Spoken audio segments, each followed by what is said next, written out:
열왕기하 24장 14절에서 17절. 저가 또 예루살렘의 모든 백성과 모든 방백과 모든 용사 합 1만 명과 모든 공장과 대장장이를 사로잡아 가매 빈천한 자 외에는 그 땅에 남은 자가 없었더라.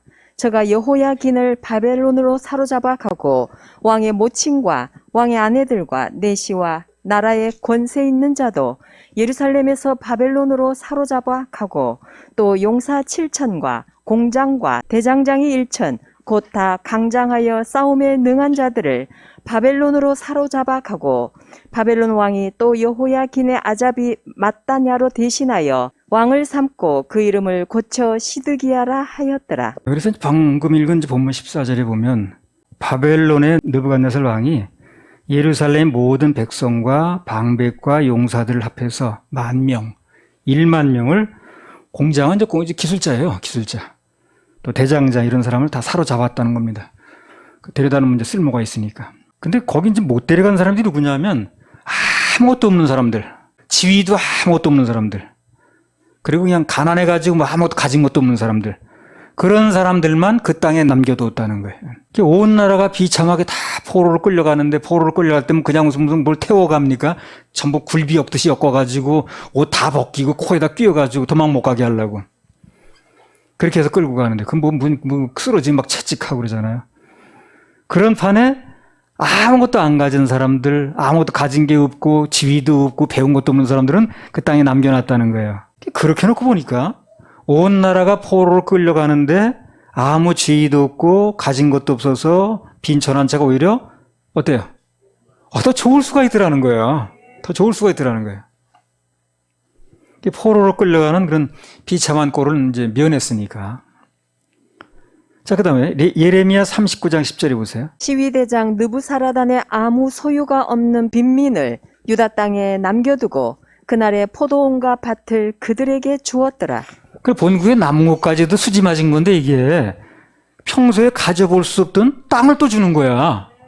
그러니까 그냥 여기 뭐 땅 임자들은 다 그 주직급에 있는 사람들은 다 죽이거나 이제 끌려가는데 그럼 이제 무주공산이 된 거야, 이 땅들이. 그러니까 막 나눠주는 거야. 그래 졸지에 이 지주가 돼버렸네. 본국에 남은 것만 해도 지금 감지덕지인데 평소에 가질 수도 없었던 그야말로 거림의 떡이든 땅을 다 차지하게 된 거예요. 그 사람들이. 이런 걸 보고 우리가 인생만사 어떤 게 좋은지 모른다는 거예요. 그러니까 우리가 지금 현재 좀 형편이 안 좋다고 해가지고 거기에 다가 아니니까 그걸 가지고 절망하고 낙심하고 주저앉고 불평하고 원망하고 할 필요가 없다는 겁니다. 언제 어떻게 바뀔지 모르는 거예요, 이게. 그렇잖아요. 이 사람들 뭐 그렇게 그냥 바닥 인생이었는데 누가 알아주기를 했겠어요? 무슨 높은 지위를 줬겠어요? 제대로 먹고 살기를 했겠어요? 뭘 가진 게 있겠어요? 아무것도 없었는데 어느 날 이렇게 돼버리니까 이 사람들이 그냥 온갖 혜택을 다 누리는 사람이 돼버린 거예요. 인생 역전. 예. 가면서 인생 역전. 예. 여러분 세옹지마란 이제 말 들어보셨나 모르겠어요. 그 옛날에 그 세옹이라는 사람이 있었다면 이름이 세옹이야. 야옹이 아니라 세옹이야. 근데 이제 어느 날 그 집에 기르던 암말이 뭐 바람이 났는지 가출을 한 거예요. 가출을 하니까 사람들이 가축이 한 마리 줄은 거죠. 그러니까 사람들이 우리 이제 손해 났다고 그냥 말 좋은 말인데 그냥 와서 도망갔다고 말이야. 그 세옹이라는 사람이 그 말 듣더니 걱정하지 말어. 그것 때문에 더 좋은 일을 할지 누가 알아? 그랬다는 거예요. 나가는데 뭘 더 좋아, 더 좋게. 그런데 얼마 후에 그 가출했던 암말이 스스로 돌아왔어요. 근데 혼자만 온 게 아니라 보이프렌드를 하나 또 모시고 온 거야. 그러니까 그 순말은 암말 때문에 따라온 거예요. 그러니까 말이 2마리 됐죠. 한 말 나갔는데 2말 이제 달고 들어왔어요. 그래서 이제 이득 봤다 말이죠. 그래서 이제 좋은 줄 알고 있었는데 또 얼마 있다가 그 세옹이라는 사람의 아들이 그 말을 타다가 낙마를 했습니다. 다리가 골절이 됐어요. 골절이 되니까 사람들이 또 걱정하는 거야. 그 말 안 들어오니 만도 못하다 그 말이야. 이렇게 그냥 귀한 아들이 이 다리가 부러져가지고 지금 걷지도 못하고 이거 뭐 옛날에는 그것도 지금처럼 또 시설이 이제 치료 시설이 좋지도 않잖아요. 그러니까 또 그러더라는 거야. 그 세옹이라는 사람이. 그것 때문에 더 좋은 일이 있을 줄 알아. 그러더래. 근데 무슨 일이 있었냐면 얼마 뒤에 그날에 전쟁이 일어났어요. 다 군대를 끌고 가는 거예요, 이제. 끌고 가는데 이 아들은 다리가 부러져서 끌고 갈 수 없잖아요. 부상자 데려다 뭐 하나? 전쟁 때 안 나가게 된 거예요. 결과론적으로 어땠습니까? 잘 됐지 뭐. 그래서 그 얘기를 통해서 인생만사가 세옹지마다 어떤 게 좋은지 모르다는 거예요.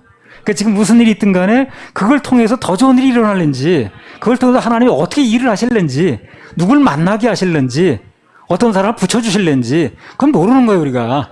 그래서 우리는 자꾸 원망하면 안 되는 거예요. 절망해도 안 되는 겁니다. 그리스도 안에서는 모든 게 더더 나왔잖아요, 지금요. 합력선 전화위복이라고. 딱 약속이 돼 있지 않습니까?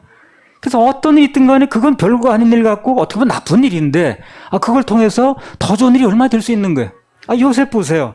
그거 뭐 팔려가는 게 좋은 일이야? 그 누명수 감옥에 가는 게 좋은 일이야? 근데 그것도 하나님만 바라보고 기다렸더니 좋은 일이 됐죠, 결국에. 안 그러면 그냥 마당새로 끝날 뻔했는데 글쎄. 총리 대신까지 됐으니까. 그래서 주님 안에는 특히 하나님 안에서는 모든 일이 합력선으로 전화위복으로 되기 때문에 지금 현재 상황이 어찌됐든 간에 거기 너무 얽매일 필요가 없어요. 그 전에 그 서해 회리오 사건이라고 있었죠. 그 우리나라 해양 사건 지금 굉장히 큰 사건이었습니다. 이제 그 바닷물에 이제 침몰됐잖아요. 근데 그때 그 서해 뭐 그 무슨 도라더라 그 도가 거긴 낚시를 이렇게 간다는 거예요, 사람들이. 거기 가서 이제 그 낚시가 잘 되니까. 어떤 부부가 이제 교회 가는 날인데 남편이 이제 이번 한 번만 딱, 교회는 1년 열달 가는 거니까 이건 이제 늘 있는 일이 아니니까 한 번만 낚시를 가자고 그러더라는 거예요. 가족, 부부 동반으로 회사에서 가는 거니까. 다음에 뭐 교회는 또 갈 테니까 오늘 한 번만 딱 이제 낚시를 가자고 그러더라는 거예요. 그 부인이, 무슨 예배를 빼먹고 낚시를 가요. 낚시가 무슨 그렇게 대단하다. 그러니까, 한 번만 가자는데 그걸 말 못 들어듣냐고 말이야. 뭐 늘 그러는 것도 아니고 회사 동료들이 다 이렇게 돼가지고, 우리 과장님도 가시고 부장님도 가시고 그래서 한 번만 가자는데 그걸 못 들어주냐고. 막 싸운 거야, 이제 그날. 대판. 싸우고 나니까 뭐 기분도 상하고 그 낚시 갈 맛이 나나? 그러니까 이제 안 간 거예요, 그날. 근데 그 배가 돌아오다 그렇게 된 거예요. 그러니까 안 간 것 때문에 결국에 부부싸움하고 그렇게 했지만 참사를 안 당했으니까 전화위복이죠. 예.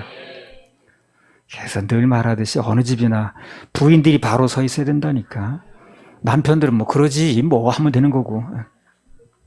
아무튼 하나님 안에서는 어떤 게 좋은지 모르니까 그저 예배에 성공하는 쪽으로 결정을 하고 기다리면 됩니다. 예, 그러면 다 잘 돼요. 다 간증거리면 안 되십니다. 나중에 두고 보면 그래서 이렇게 됐는데 이렇게 돼가지고 저렇게 돼가지고 하나님이 이렇게 역사하셔서 이렇게 됐다고 다 간증거리를 만들어 주십니다. 할렐루야. 그렇게 하실라나 이렇게 박수 올려드려. 그 찬양 있죠. 동남풍이 불어와도 그거 한번 올려줍시다.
그래서 하나님 안에 있는 것이 분명하다면, 그게 분명해야 됩니다. 하나님 안에 있는 것이 분명하다면 눈앞에 보이는 환경이 어찌하든 절망하거나 낙심할 필요가 전혀 없다는 겁니다.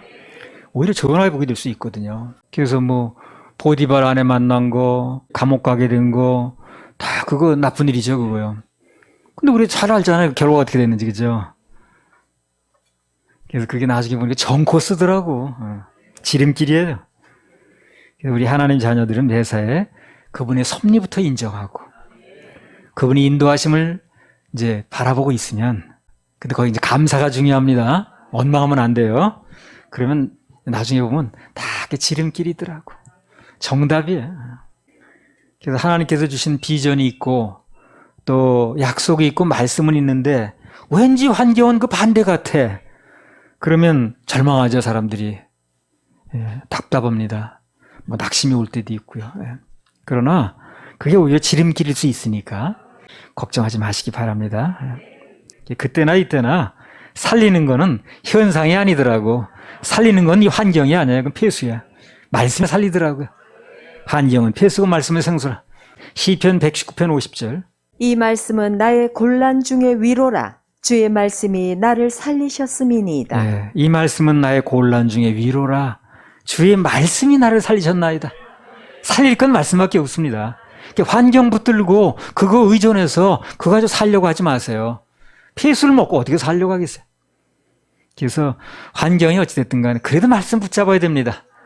말씀 들어야 삽니다. 예. 지금 뭔가 환경에 눌리고 있는 사람이 있다면 그건 현상이니까, 현상은 바꿔 말하면 허상입니다.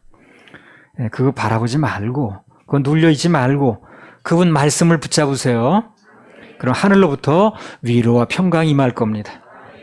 그래서 성경 신약성의 로마서 8장 28절에 우리가 알거니와 하나님을 사랑하는 자 곧 그 뜻대로 부르심을 입은 자들에게는 모든 것이 합력하여 선을 이루느라. 모든 것이 합력하여 선을 이루느니라. 아멘. 합력선 전화위보. 자, 25장으로 들어가겠습니다. 25장 1절에서 7절. 시드기야 9년 10월 10일에 바벨론 왕 느부갓네살이 그 모든 군대를 거느리고 예루살렘을 치러 올라와서 진을 치고 사면으로 토성을 쌓음에 성이 시드기야 왕 11년까지 에워싸였더니 그 4월 9일에 성중에 기근이 심하여 그 땅 백성의 양식이 지나였고 갈대아 사람이 그 성읍을 에워쌌으므로 성벽에 구멍을 뚫은지라. 모든 군사가 밤중에 두 성벽 사이 왕의 동산 견문길로 도망하여 아라바 길로 가더니 갈대아 군사가 왕을 쫓아가서 여리고 평지에 미침에 왕의 모든 군사가 저를 떠나 흩어진지라. 갈대아 군사가 왕을 잡아 림나 바벨론 왕에게로 끌고 가매 저에게 신문하고 시드기야의 아들들을 저의 목전에서 죽이고 시드기야의 두 눈을 빼고 사슬로 결박하여 바벨론으로 끌어갔더라. 그 다음에 역대하 20장 15절 한번 읽어보세요. 야하시엘이 가로되 온 유다와 예루살렘 거민과 여호사밧 왕이여 들을지어다.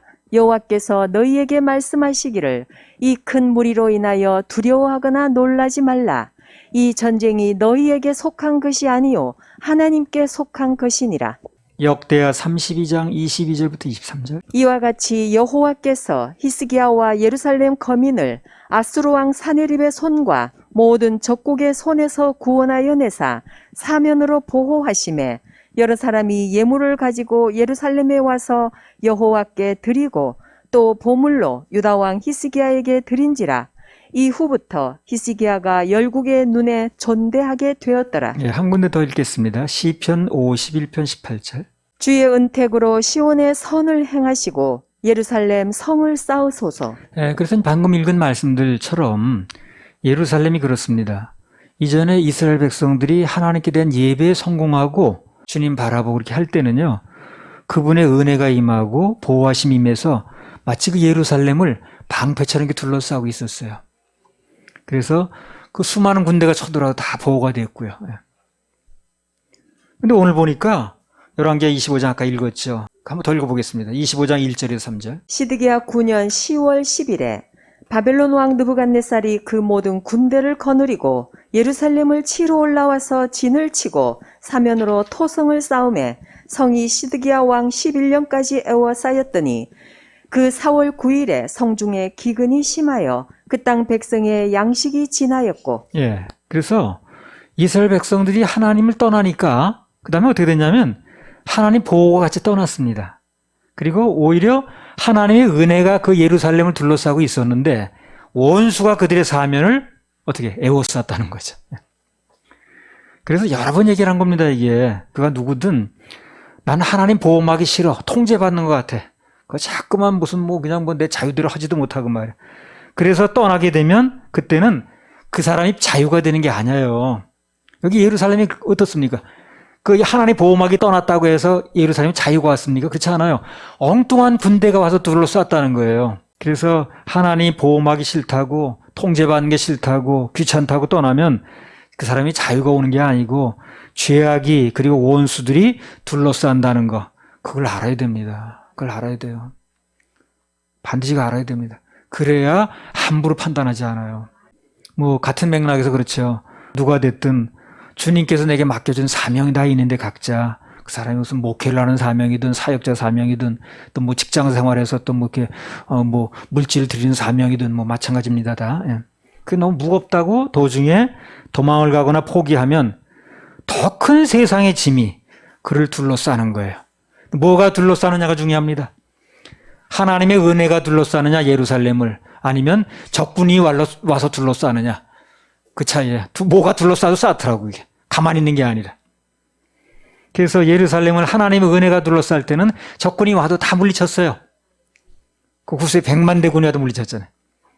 그런데 그 하나님의 은혜가 싫다고, 하나님이 통제받는 게 싫다고 자기네끼리 하려고 그럴 때는 그때는 적군이 와서 둘러싸더라는 거예요. 전에 제천에 있던 어떤 젊은 목회자인데 나와서 간증을 하는 걸 들었거든요. 사역자 모임에서. 목회가 너무 힘들더래. 그리고 새벽마다 일어나서 인도해야 되고 사람 몇 사람 되지도 않는데, 그리고 그냥 끝나면 빨리 가지도 않고 또 뭐 기도한다고 할머니들 앉았으면 자기도 끝나고 들어가야 되고, 이래저래 힘들더래. 그래서 그만두고 택시 운전했대 자기가. 그랬더니 그 새벽같이 나가서 그 이튿날 새벽에 들어와도 돈 2만 원 가지고 들어오겠더라는 거예요. 그것도 못 보는 날이 많더래. 그래서 하나님의 내 품을 떠난다고, 사명길 떠난다고 내가 절대 평화가 오는 것도 아니고 자유가 오는 것도 아니고 좋은 게 아니구나 하는 걸 알게 됐다는 거야 자기가.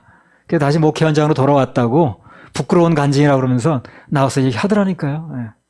어떤 사모님은 또 광주에 있는 분은 너무 교회가 어려워서 내가 이거 교인들한테 이거 바라보고 있느니 내가 가서 파출부라도 하면 내가 뭐 일당이라도 벌겠다고 나갔대. 그랬더니 갑자기 사모님이 아줌마로 바뀌더라고요, 호칭이. 그것도 나와서 간증한 겁니다.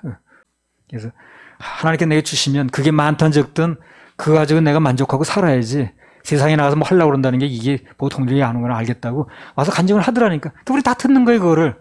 저렇게 되는구나, 저게. 그 전에 그 일간신문에 그런 것도 나왔죠.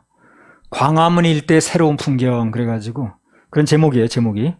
거기 보면 광화문 일대가 뭐 하는 데냐면 대리운전자 있죠, 왜? 그 술 먹고 무슨 운전 못하는 사람들 대리운전 부르잖아요. 그 대리운전자 집합소가 거기 있답니다. 그러면 대리운전 집합소가 건물이 있느냐? 그게 아니고 그 빌딩이나 무슨 이런 데, 계단 같은 데 앉아 기다리는 거예요, 그냥. 예. 그러다 누가 이제 전화 걸면 가서 이제 태워가지고 어디 신월동 갑시다 어디 가다 태워다 주고 하는 거죠. 예. 대리운전 그야말로. 예. 근데 밤새도록 기다려도 전화는 안 오고, 어쩌다 한탕 뛰고 나면 이제 돈 몇만 원 남는데 그걸 가지고 집에 들어가면 차가 없잖아요. 그 사람 태워다 줬으니까. 그때는 전이 끊어질 때니까 탈 수 있는 건 심야 택시밖에 없답니다, 자기가. 그럼 돈 몇만 원 받아가지고 심야 택시 타면 남는 게 없잖아요. 그러니까 뭐 어디서 기다리냐면 새벽 전철까지.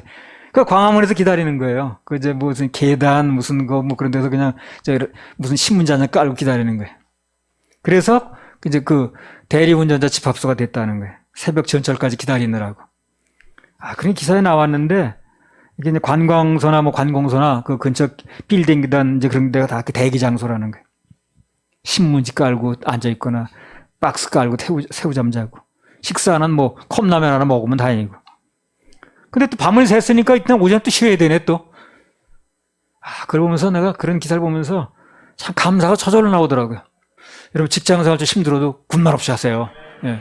그렇게 고정적인 직장이 있다는 게 얼마나 감사한지 몰라요. 예. 내가 위치가 어떤 환경이 조금 내가 내 마음 내킨 것만큼 안 돼도 이건 감사할 일이지 절대 불평할 일이 아니구나. 어떤 사람은 또 하나님께 심는 게 너무 아깝더래. 아, 이걸 내가 왜 자꾸 심어야 돼? 그랬더니 그것도 안 심는 결정했더니 자식이 나가서 어디 나가서 사고를 자꾸 치더래. 그래가지고 배상해 주느라고 돈이 다 나가더래. 그러면 돈 나가 자식 버려 이렇게 되는 거예요. 예.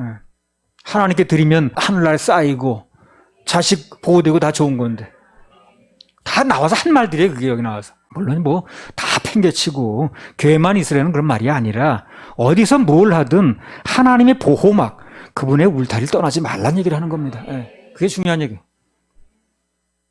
하나님의 보호막을 떠나지 않는 가장 좋은 방법과 비결은 예배 성공하는 겁니다. 예배 성공하는 거예요. 예배 성공 중에는 좋은 말도 포함되고 좋은 표정도 있어야 되고 감사의 마음도 있어야 되고 드림 성공도 모든 게 다 포함되어 있습니다. 예배 성공에. 그렇게 해서 모든 것 종합적으로 이루어지는 예배만 성공하면 그 사람 인생은 하나님이 받으셨으니까 갚아주시게 돼 있어요. 열게 돼 있습니다.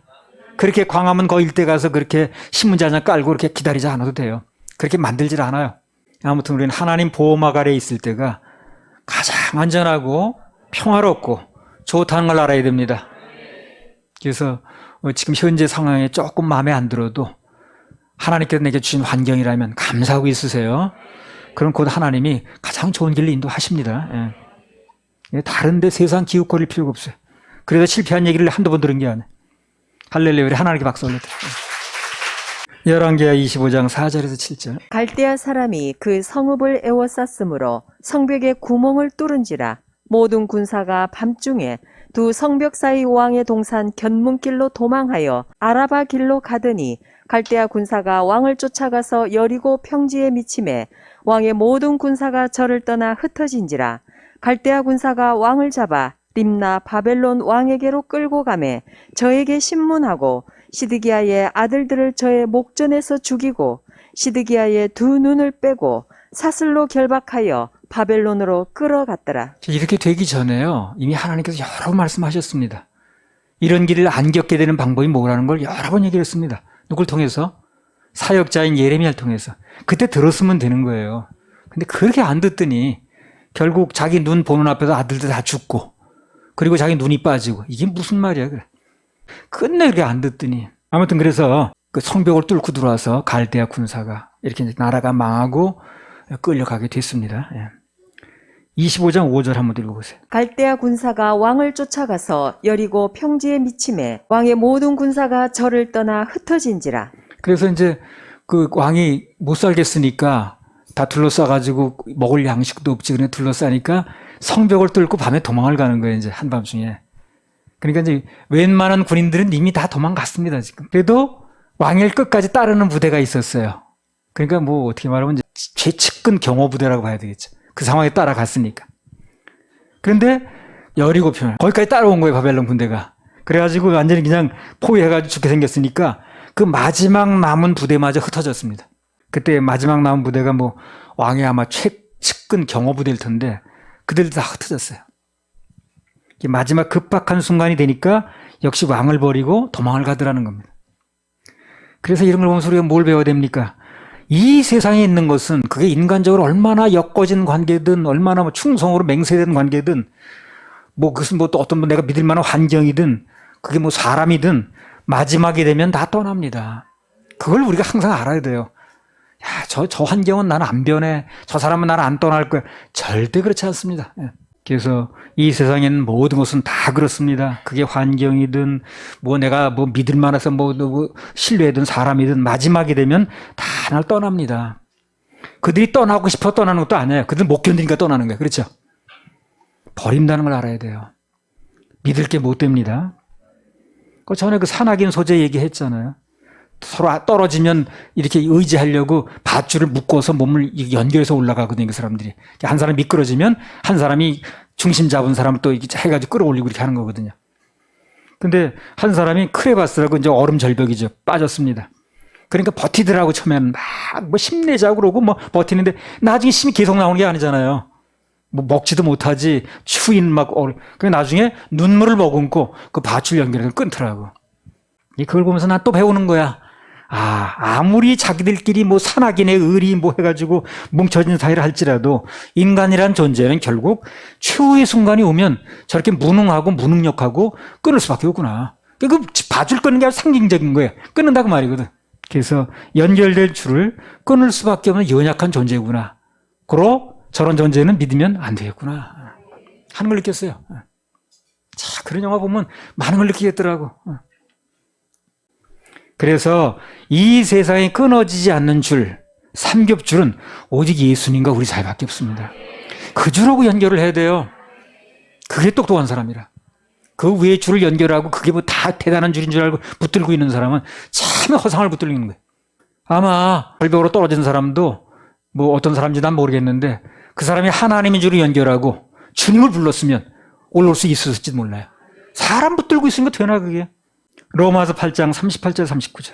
내가 확신하노니 사망이나 생명이나 천사들이나 권세자들이나 현재일이나 장래일이나 능력이나 높음이나 깊음이나 다른 아무 피조물이라도 우리를 우리 주 그리스도 예수 안에 있는 하나님의 사랑에서 끊을 수 없으리라. 보세요. 어떤 경우에도 끊어지지 않는 것은 오직 예수님과 우리 사이 그 사랑의 줄이라고 그러잖아요. 답이 나왔는데 답이 나왔는데 왜 이렇게 헛된 줄을 잡으려고 그러나. 그렇게 미련을 갖는 건지 모르겠어요. 그거 아니라고 그랬는데 끊어주는 줄에 왜 이렇게 미련을 가지고 그렇게 잡으려고 하는지. 끊어지지 않는 줄이 뭐라고 나왔는데 여기.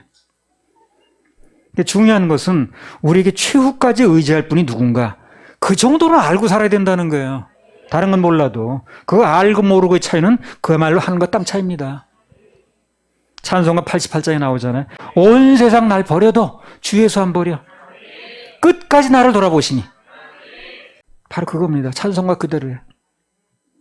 온 세상 날 버려도 주 예수 안 버려. 히브리서 13장 5절.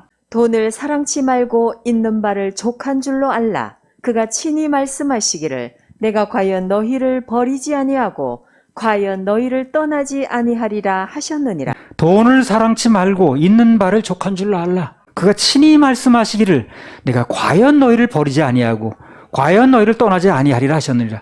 이 말은 무슨 말이냐면요. 돈을 사랑치 말고 있는 바를 족할 줄 알라. 그 말 그때 그 얘기 나왔다는 얘기는 돈은 너희를 버릴 수 있다는 거예요. 그러나 나는 너희 안 버린다는 거거든. 그래서 결국 그거 따라가지 말고 맘 뺏기지 말고 나를 따르라는 얘기를 하는 거예요.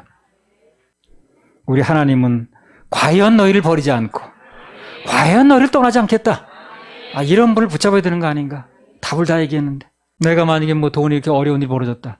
주님께 매달리면 어떻게 살 길을 주실 겁니다. 이제까지 이렇게 살아왔으니까. 그렇다고 해서 내가 돈 붙잡고 사람 붙잡고 하면 되겠어요. 그거요. 사람만 줘야지. 돈을 따라가서 돈이 오는 게 아니고요. 주님 따라가면 그러면 인권도 오고 돈도 오고. 양을 사랑해서 양이 오는 게 아니라 그랬잖아요. 주님을 사랑하면 양이 붙여진다고 그랬죠. 똑같은 거예요. 원리가. 돈을 사랑해서 돈이 오는 게 아니에요. 주님 사랑하면 돈을 붙여주시는 겁니다. 그런 사람에게는 주님 우선순위로 사는 사람에게는 주님께서 뭐든지 붙여주시거든요. 그래서 우리 하나님의 자녀들의 매뉴얼 1호가 뭡니까? 언제 어느 때나 무슨 상황이 벌어든 주님 부르는 거예요. 주님 부르면 되는 거예요. 오 주님 나를 부르시면 내 영이 소송하리. 주님 부르시기 바랍니다. 우리 믿는 사람들의 하나님의 자녀들의 급한 상황에서 매뉴얼 1호가 그겁니다. 주님 부르는 거예요. 그래서 세상은 날 버려도 내가 의지하는 게 뭔지 그건 날 버려도 하나님은 날 안 버리신다는 거. 이것만 분명해도 그만 분명해도 열왕기하 24장 20절. 여호와께서 예루살렘과 유다를 진노하심이 저희를 그 앞에서 쫓아내실 때까지 이르렀더라. 시드기야가 바벨론 왕을 배반하니라. 네. 그래서 이제 여기 시드기야가 뭘 결정적으로 실수를 했냐면 바벨론 왕을 배반하면서까지 뭐 일을 꾸미려고 그런 거죠 지금요. 그거 전에 했어야 될 일이 있어요. 그 전에 뭘 해야 돼요? 하나님을 먼저 자기 편으로 만들어서 해야 되는 거예요. 그래놓고 그 일을 하든가 말든가. 그리고 그 다음 일을 추진했든가 말든가 했어야 되는데 그건 안 해놓고 자기 생각대로 일만 꾸민 거예요. 그러면 낭패를 보는 거지. 하나님이 도우실 수 있도록 내 편이 될 수 있도록 먼저 해놓고 해야 되는 건데 그것도 안 돼 있는 상태에서 그냥 막 일만 꾸민 거야. 무슨 일을 하든지 그래요. 먼저 최우선적으로 염두에 둬야 될 게 있어요. 그게 뭐냐면 지금 이 시간에 하나님이 내 편인가 아닌가. 그거부터 점검해야 됩니다. 그걸 점검해 놓고 그리고 일을 추진하든가 말든가 해야 돼. 그것도 분명치 않은데 막 일을 추진하는 게 사람들이. 그리고 나중에 뭐 생각대로 도움을 못 받으면 당황하죠. 그러니까 무슨 일을 하기 전에 그 일 전에 먼저 하나님이 내 편인가 아닌가, 내가 하나님 편에 분명히 서두였는가, 이걸 점검을 해봐야 돼요. 그리고 일을 추진해도 늦지 않습니다. 근데 그건 분명하지 않고 그냥 대강대강 해놓고 그냥 막 일을 벌리는 거예요. 이제 오늘 이제 이 시드기야처럼. 하나님이 당신 편이 아닌데도 그냥 막 바벨론 왕을 배반하고 이제 일을 꾸미는 거예요. 막 눈을 늘 그 세상만 쳐다보니까요. 그런 사람 꼭 눈이 빠지더라고. 삼손도 그렇고. 그 남북 전쟁이 한창일 때 미국에서 링컨이 그랬잖아요. 링컨이 지금 중요한 주가 다 저쪽으로 넘어갔습니다. 돈 많은 부자들이 다 저쪽에 섰습니다. 막 그냥 막 다급한 보고를 하니까 이봐, 그게 문제가 아니야. 지금 하나님이 누구 편이냐가 중요한 거야. 지금 중요한 말이죠, 그거요. 링컨이 그 말대로 하나님 편에 서니까 절대적인 열세는 맞는데 돈도 저쪽이 많은데 링컨이 이겼어요, 졌어요? 이겼지 않습니까? 하나님께서 그 편에 서주시니까 형세가 불리한 건 맞는데 이겼다는 거. 그 역사가 증명하거든, 그거. 그래서 하나님께서 누구 편에 서 계시는 거가 중요하다. 그렇게 말했던 링컨의 말이 맞는 거예요, 그러니까. 그게. 그래서 오늘 우리 말씀 다 들었는데 앞으로 뭘 하든 간에 어떤 환경이든 하나님께서 지금 어디에 서셨는가? 바꿔 말하면 내가 지금 누구 편인가? 그걸 먼저 물어야 됩니다. 점검을 해야 돼요. 내가 먼저 누구 편인지 확실히 하는데 무슨 일을 해요?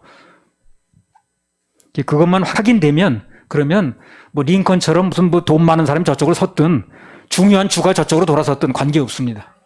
승리는 반드시 하나님 편에 선 사람이 이기는 거예요. 다윗도 마찬가지였잖아요. 그래서 그걸 확인하는 게 중요하고 그게 확인되면 그다음부터는 만사형통입니다. 만사형통.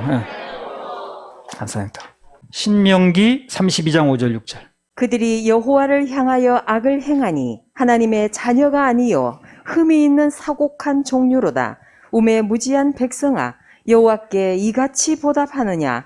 그는 너를 얻으신 너의 아버지가 아니시냐? 너를 지으시고 세우셨도다. 그래서 구약에서 하나님을 아버지라고 최초로 부르는 사람이 모세입니다. 신약에서는 아버지라는 용어가 많이 나와요. 근데 구약에서는 뭐 여호와 하나님 불렀지 아버지라고 부르는 사람이 모세가 처음으로 부르는 거예요. 방금 말씀에 나왔죠. 아버지라고. 전에 미국에서는요. 그것도 신문에 난 건데 하나님 아버지라는 호칭이 마음에 안 든대. 그래서 하나님 어머니라고 부르는 교가 나왔어요. 거기 부르면 거기 모이면 하나님 어머니야. 하나님 아버지가 마음에 안 든대. 그게 무슨 남성 우월주의에서 나온 얘기래나 어쨌든 그래가지고 그 하나님 어머니라고 부르는 신흥 종파가 나왔습니다. 지금도 하나 모르겠는데 그게요. 하나님을 부를 때는요. 남자냐 여자냐 성별을 말하는 게 아니에요. 그게. 여기서 말하는 아버지의 정확한 뜻은 뭡니까? 그분이 우리 보호자라는 게 보호자. 보호자. 자녀들이 아빠를 부를 때 무슨 뭐 그 아빠가 남자냐 여자냐 그거 따져가면서 부르는 거 그렇지 않죠? 아빠가 내 보호자라는 거 아니야? 누가 보면 15장에 집 나갔던 탕자가 그 나가봤더니 먹을 것도 없어. 굶어 죽게 생겼어. 돼지 먹는 주염 열매 없어. 결국 누가 받아줍니까? 누가 보호해줬어요? 아버지. 그래서 누가 됐든 돈도 떠나고 명예도 떠나고 건강도 뭐 뒷받침이 안 돼주고 다 그렇게 떠난다 할지라도 아버지가 받아주신다는 거. 이거 하나 가지고 있어야 돼, 우리. 그걸 모르면 오늘 신명기 말씀이 뭐라 그랬어요? 우매무지한 백성이라고 그러잖아요. 그가 세상적으로 박사라 할지라도 우매무지하다는 거예요. 미련하다는 거예요. 신명기 32장 5절 6절. 그들이 여호와를 향하여 악을 행하니 하나님의 자녀가 아니요 흠이 있는 사곡한 종류로다. 우매무지한 백성아, 여호와께 이같이 보답하느냐? 그는 너를 얻으신 너의 아버지가 아니시냐? 너를 지으시고 세우셨도다. 그러니까 모든 것은 하늘의 아버지가 보여주시는 건데 그걸 너희들이 모르니까 그러니까 우매무지하다는 거예요. 한마디로. 똑같습니다. 아무리 그 사람이 많이 배우고 무슨 지위가 있고 박사를 가졌어도 그걸 모르면 우매무지한 거예요. 반대로 우리에게 최후의 보호자는 산성되시는 분은 요새는 하나님이시다. 그걸 아는 사람은 세상에서 제일 똑똑한 사람이지. 제일 똑똑한 거야. 아무튼 누가 뭐래도 우리에게는 하나님의 아버지가 계십니다. 그리고 그분은 온 세상 날 버려도 끝까지 책임을 지시는 분이 있어요. 그분을 믿읍시다. 할렐루야. 우리 하나님 박수 올려드려요.